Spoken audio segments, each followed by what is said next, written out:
नमस्कार गाइस और स्वागत है आप सभी का आज के व्लॉग में। तो अभी मैं हूँ विसापुर फोर्ट के बेस पे एंड यहाँ का जो लोकेशन है एग्जैक्टली वो मैं डिस्क्रिप्शन में डाल दूँगा, क्योंकि इसके मल्टीपल है रूट्स जो विसापुर के टॉप तक जाते हैं। एंड फ़िलहाल मैं आपको जो स्टार्टिंग पॉइंट है वो दिखा देता हूँ। सो ये जो स्टार्टिंग पॉइंट का लिंक है वो मैं डिस्क्रिप्शन में डाल दूँगा। एंड ये एक शॉर्टेस्ट रूट है सबसे, जो आपको ऊपर जल्दी पहुँचा देगा, पर उतना ही स्टीप है। तो पार्किंग है यहाँ पर 4 व्हीलर का, पूरा 2 व्हीलर का, एंड 20 रुपीज़ आपसे चार्ज करेंगे। तो मोस्टली जो ये रूट है ना, वो अभी स्टार्टिंग में थोड़ा घने जंगल से जाता है, पर जैसे जैसे आप ऊपर जाते हैं ना हम लोग, तो जो झाड़ियाँ है वो काफ़ी कम हो जाती है एंड पूरा जो ओपन प्लाटू है वो एरिया आ जाता है। और वैसे आज वीकेंड है, पर फिर भी मैंने इतना एक्सपेक्ट नहीं किया था कि लोग होंगे। तो अभी मैंने जस्ट स्टार्ट किया है और मैं ऑलरेडी देख रहा था नीचे से कि ऊपर लोग जो है वो फोर्टिफिकेशन पे दिख रहे थे मुझे, ऑलरेडी ऊपर चढ़ चुके हैं। तो विसापुर फोर्ट जो है ना वो पुणे डिस्ट्रिक्ट के मावर रीजन में आता है और ये लोनावाला से काफ़ी नज़दीक है। तो अगर आप लोग लोनावाला तक ट्रेन से आ रहे हो एक्सप्रेस से, तो आप लोग वहाँ से जो है वो गाड़ी हायर कर सकते हो। ऑलमोस्ट 10 से 15 किलोमीटर ही है। तो जंगल का जो पैच है ना वो ऑलमोस्ट 10 मिनट का ही है अगर आप लोग कंटिन्यूस चल के आते हो। एंड जैसे ही ऊपर आते हो, एक साइड में लेफ़्ट में वाटर टैंक है और यहाँ से अब जो है ना वो बहुत पत्थर वाली चढ़ाई।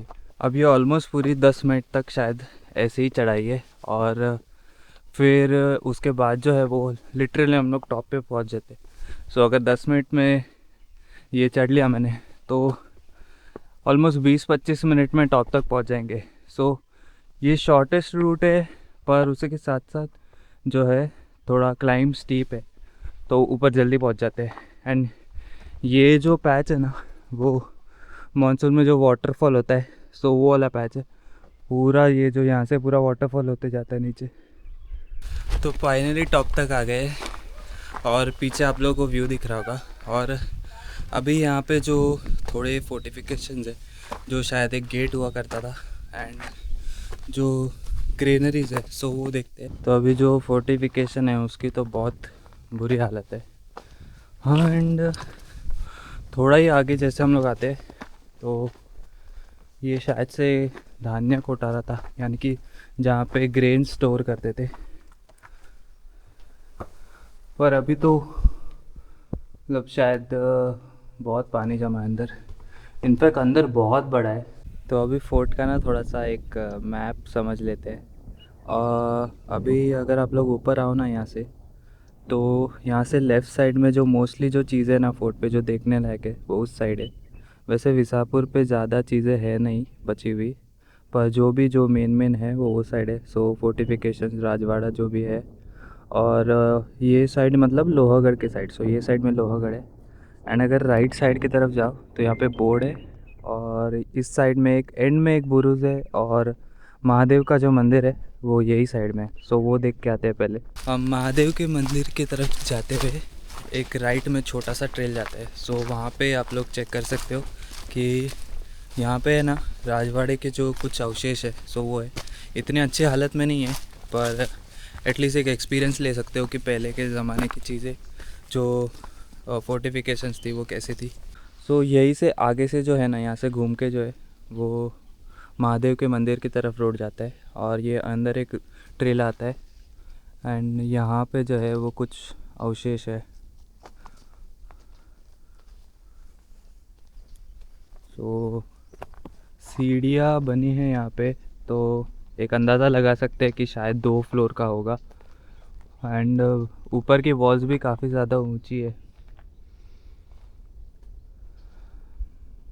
अगर थोड़े से इतिहास के बारे में बताऊँ विसापुर के, तो ये जो किला है वो काफ़ी बाद में बनाया गया था। बाकी जो किले विज़िट किए हमने उनके जैसे बहुत सालों पुराना नहीं है, बहुत सेंचुरीज पुराना नहीं है। एंड जो छत्रपति शाहू महाराज के पहले पेशवा थे बालाजी विश्वनाथ, उन्होंने ये किला बनाया था। और इसका एक इम्पॉर्टेंट रीज़न था कि बाजू में ही लोहागढ़ है, और क्योंकि विसापुर थोड़ा ऊपर है लोहागढ़ से ऊंचाई में, तो एक ये प्रोटेक्शन देता था विसापुर लोहागढ़ को, ताकि अगर लोहागढ़ पे कभी कोई आक्रमण हो तो एक लाइन ऑफ डिफेंस था हमारा कि विसापुर से वहाँ पे जो आर्मी है उन पर अटैक कर सकते हैं।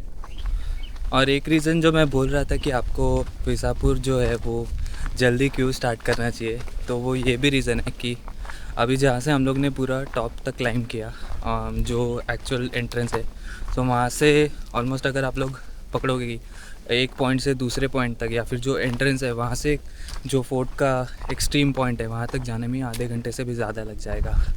थोड़ा स्टार्टिंग के 5-10 मिनट चलने के बाद ही ये जो रूट है वो आपको लेके आएगा महादेव के मंदिर की तरफ। एंड यहाँ पे पीछे एक छोटा सा वाटर टैंक है, और आगे ये जो दिख रहा है ना, सो पठार तो अभी नीचे है ऐसे पूरा, पर बारिश में यहाँ पे पक्का पूरा पानी भरता होगा।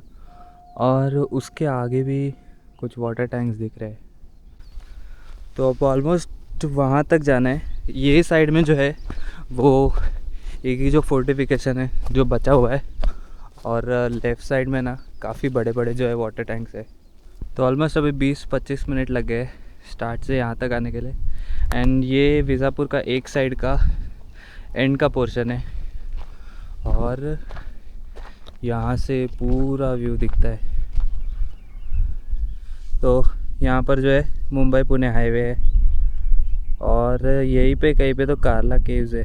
सो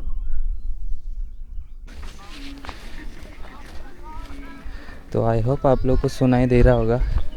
एंड जो रियल में ट्रैकिंग करने आते हैं और थोड़ा इतिहास जानने के लिए, देखने के लिए पहले की चीज़ें कैसे थी, वो लोग जो इतना आउटरीच करते, इतना भड़कते हैं चीज़ों पे, वो इसी के वजह से। सो सुबह सुबह आके ब्लूटूथ स्पीकर पे ज़ोर ज़ोर से गाने बजाना, और जो ये जगह है उसकी शांति को पूरा ख़राब कर देना, और एक ऐतिहासिक चीज़ को पूरा पिकनिक स्पॉट बना देना। तो इतने पढ़े लिखे लोग हैं फिर भी आदतें सुधरने नहीं वाली है। तो महादेव के मंदिर से थोड़ा ऐसे आके, सो मैं दूसरे साइड में जो रूट लिया था मंदिर की तरफ जाने के लिए, वहीं से फिर से आया, और अंदर से एक ट्रेल आ रहा है। सो वहाँ से अभी ये जो 2 अवशेष है, फोर्टिफिकेशंस है, जो बुरुज बचे, तो वो देख लेते। वैसे जैसे मैंने कहा था कि फोर्ट पे ज़्यादा देखने के लिए चीज़ें नहीं है, जो है वो काफ़ी दूर दूर है, तो इसी चीज़ के वजह से आपको बहुत चलना पड़ेगा। एंड यहाँ पे क्लियरली दिख रहा है कि प्लेटू जो है वो बहुत ज़्यादा बड़ा है। इनफैक्ट पूरा घूमने में अगर आपको एक पूरा प्लेटू घूमना भी पड़ेगा ना, तो उसमें भी काफ़ी घंटे चले जाएंगे। फ़िलहाल जो है ये बुरुज के तरफ जाते हैं अंदर। एंड इसका जो रूट है अंदर जाने का और डोर का कंस्ट्रक्शन है, तो उससे एक अंदाज़ा ही लगा सकते हैं अभी हम कि ये एक प्रोमिनेंट जगह रही होगी, या फिर एक इम्पॉर्टेंट हॉल जैसे था, क्योंकि ऐसे रूम्स तो कुछ दिख नहीं रहे यहाँ पर, और काफ़ी बड़ा स्पेस है। सो मे भी कुछ हॉल होगा ये, जहाँ पे डिस्कशंस वगैरह होते होंगे। सो वहाँ तक अभी जाना है, जो किले का एंड है वहाँ तक। और ये जो है वो लोहगढ़ का किला है, विंचूकड़ा जो है वो दिख रहा है क्लियरली। तो अभी वहाँ से जाते हैं, और जो ये साइड के फोर्ट्स दिख रहे हैं वो दिखाता हूँ। एंड यहाँ पे भी काफ़ी फोर्ट्स दिख रहे हैं, सो वो भी देखते हैं। तो देखते हैं एंड तक जाने के लिए उधर कितना टाइम लगता है। वैसे अभी 8:40 हो रहे हैं, और अभी इतनी तो धूप नहीं है, बट एक सजेशन है, विसापुर पे आ रहे हो तो कैप ज़रूर कैरी करना, क्योंकि जैसे मैंने कहा कि जो फॉरेस्ट वाला पार्ट है, फॉरेस्ट कवर है, वो काफ़ी कम है। तो मोस्टली जो है वो आपको ओपन में घूमना है, एंड जितना हो सके उतना जल्दी स्टार्ट करो, क्योंकि जब धूप ज़्यादा हो जाएगी और ओपन में घूम रहे हो ना, तो काफ़ी ज़्यादा तकलीफ़ होने वाली है। अब ये जो है ना, विसापुर पे जो कुछ फोर्टिफिकेशंस बची हुई है, उनमें से एक बहुत ही अच्छी कंडीशन में जो है, जो फोर्ट की दीवार है वो। एंड इस पे जो ये स्पेस है, तो यहाँ पे शायद तोप रखे हो सकते हैं, क्योंकि एकदम क्लियर व्यू दिख रहा है। यहाँ से जो आजू बाजू का पूरा एरिया है, घाट जो बोरघाट है वहाँ पे, वैसे ज़्यादा दूर नहीं है, यहाँ तक ही है। पर जो वॉल है उससे आप लोग थोड़ा सा आगे आओगे ना, तो यहाँ पे ये जो चीज़ है वो हम लोग ने तिकोना पे भी देखी थी, सुनेसा घाना। और ये काफ़ी ज़्यादा बड़ा है। तो पहले के ज़माने में जो पत्थर है, जो फोर्टिफिकेशन है, उनको आपस में जोड़ने के लिए चूना यानी कि लाइमस्टोन, गुड़ और बाकी की सामग्री जो थी वो मिक्स करके पेस्ट बनाते थे। और पत्थर के बीच में, जैसे अभी हम लोग ईंटों के बीच में सीमेंट लगाते हैं, तो वैसे वो यूज़ किया जाता था। फाइनली एंड तक आ चुके हैं और 20 से 25 मिनट लग गए यहाँ तक आने के लिए, क्योंकि धीरे धीरे आ रहा था, मैं पूरा देख देख के आया। और अभी यहाँ से जो पूरा व्यू है ना, एक करके देख लेते हैं आराम से। और सबसे पहला जो किला दिखता है वो है लोहागढ़। ये पूरा इतना बड़ा लोहागढ़ है। ये है विंसुकड़ा, एंड तक हम लोग जाके आए थे लास्ट टाइम। और ये जो पूरा है वो लोनावला रीजन है। एंड वो साइड से शायद मैं थोड़ा कंफ्यूज हो गया था कि एक्चुअल में कार्ला केव्स कहाँ पे और भाजा कहाँ पे। सो यहाँ पे ये पहाड़ के जो पीछे है वो मालवली रेलवे स्टेशन है, उससे थोड़ा ही आगे यहाँ पे जो भाजा केव्स का एंट्रेंस है वो है, और ऊपर थोड़ा यहाँ पे भाजा केव्स है।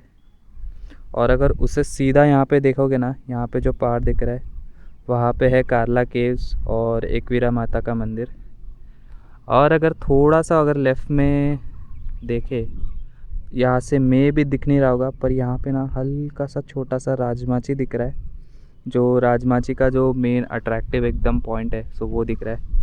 और अगर थोड़े लेफ़्ट की तरफ देखे तो लोहागढ़ के एग्जैक्टली पीछे जो ये है, ये पिनाकल जैसा दिख रहा है, वो मोरगिरी फोर्ट है। थोड़ा पीछे है तुंग किला, और यहाँ पे तिकोना, और ये पूरा जो है वो पूरा पावना लेक ऐसा पूरा वो घूमता है। एंड अगर रूट देखें ना, सो जो हम लोग घाट चढ़ते हैं ऊपर, जिसके वजह से हम लोग को ज़्यादा क्लाइंब नहीं करना पड़ता, जो किला है, तो वो पूरा ये है। और यहाँ से जो रूट है वो डिवाइड होता है, लेफ़्ट जो है वो विसापुर की तरफ जाता है एंड राइट जो है वो लोहागढ़ की तरफ जाता है। वेल गाइस, यही था विसापुर का किला। और अगर आ रहे हो तो काफ़ी जल्दी आना, क्योंकि बहुत सारा घूमना है आपको। और इतना कुछ डिफ़िकल्ट है नहीं, बस चलना ज़्यादा है, क्लाइंब भी इतना डिफ़िकल्ट नहीं है, नहीं हार्डली आधा घंटा है। तो फ्रेंड्स फैमिलीज़ के साथ आराम से आ सकते हो। आज वीडियो एंड करने के पहले एक चीज़ बोलना चाहूँगा कि जैसे हम लोग ने लोनावला वाले व्लॉग में देखा था कि इतना जो एक इंसिडेंट हुआ था, लोग जो है वो जो फोर्ट का वॉल है उस पर चल रहे थे, और जो गार्ड है वहाँ के वो कंटिन्यूसली बोल रहे थे उनको कि मत करो, क्योंकि जो वॉल है वो इतनी ज़्यादा मजबूत है नहीं जैसे पहले हुआ करती थी। एंड फोर्टिफिकेशन का जो काम है या फिर रेस्टोरेशन का काम है वो चल रहा था। एंड जैसे थोड़ा आगे जाके भी देखा कि जो गधे हैं उन पे पत्थर लांग के लेके जा रहे थे ऊपर, और जब मैं नीचे जा रहा था पर तब बहुत सारे ऐसे लोग भी थे जो ऊपर पत्थर लेके जा रहे थे। सो ये सब में ना बहुत मेहनत जाती है यार, कि ऊपर इतना लेके जाओ, फिर जो है वो रेस्टोरेशन का काम करो, वो भी इतने धूप में। इनफैक्ट अगर मैं बताऊँ, जब बेड से केव्स में मैं गया था तभी वहाँ पे जो गाइड था, सो उसने मुझे बताया कि वो जो है वो ये संस्था में काम करता है एक। तो हम लोग जो तिकोना पे गए थे, सॉरी तुंग पे जब गए थे, तो वहाँ पे जो संस्था ने जो वहाँ पे रेस्टोरेशन का काम किया था, सह्याद्री प्रतिष्ठान, सो उसमें वो था, आई मीन अभी भी है। और वो बता रहा था कि उन लोगों को जो है वो एक तो वीकडेज पे तो रोज़मर्रा का उनका ऑफिस जॉब या जो भी हो, सो वो करते वो लोग। एंड जब वीकेंड पे जब भी छुट्टी होती है तब ये सब रेस्टोरेशन के प्रोजेक्ट्स जो होते हैं उसमें जाके वो लोग हेल्प करते हैं, जो वॉल्टियर्स है। एंड एट टाइम्स बहुत सारी इंजरीज़ भी हो जाती है, क्योंकि ये जो सामान है पूरा ऊपर तक लेके जाना है और फिर वहाँ पे और काम करना है, एंड इंजरीज़ होती है। एट टाइम्स रात को भी काम करना पड़ता है, वो मुझे बता रहा था। और ऐसे जो ऑर्गेनाइजेशंस है ना, उनको एटलीस्ट रिस्पेक्ट करना चाहिए। सो मॉनिटरी हेल्प तो ऑफकोर्स करनी चाहिए, पर उससे भी ज़्यादा ये लोग जो काम कर रहे हैं उसको अप्रिशिएट करना चाहिए, रिस्पेक्ट करनी चाहिए। और ये जो चीज़ें हिस्टोरिकल प्लेसेस है तो उन पे ज़रा थोड़ी सी सावधानी बरतनी चाहिए। थोड़ा हमारा भी रिस्पॉन्सिबिलिटी है कि ये सब चीज़ों का ध्यान दें, क्योंकि हमसे अगर शुरुआत नहीं होगी तो आजू बाजू वाले कोई भी नहीं करेंगे। क्योंकि ऐसे हो जाते हैं कि अरे ये तो नहीं कर रहा है तो मैं क्यों करूँ। सो ये एक बात है। एंड अभी आज विसापुर पे भी देखा कि लोग जो थे वो लाउड म्यूज़िक लगा के जा रहे थे, पूरा ग्रुप जो है। तो ये सब छोटी छोटी चीज़ें कहीं ना कहीं अगर हम लोग अवॉइड करें ना, तो ये जो हिस्टोरिकल प्लेसेस है या फिर कोई भी भारत में जगह हो, सो वो जो है वो काफ़ी अच्छी बन सकती है। बस लोगों को थोड़ा सिविक सेंस आना चाहिए, जिसके वजह से ये सारी जो चीज़ें अभी इतनी बोलते ना बुरा पिक्चर बन रहा है हमारे देश का। तो यही था। एंड ऐसे ही अभी नेक्स्ट व्लॉग में देखते हैं कहाँ जाएंगे, अभी तक सोचा नहीं है। सो मिलता हूँ नेक्स्ट टाइम, तब तक के लिए take care and keep travelling.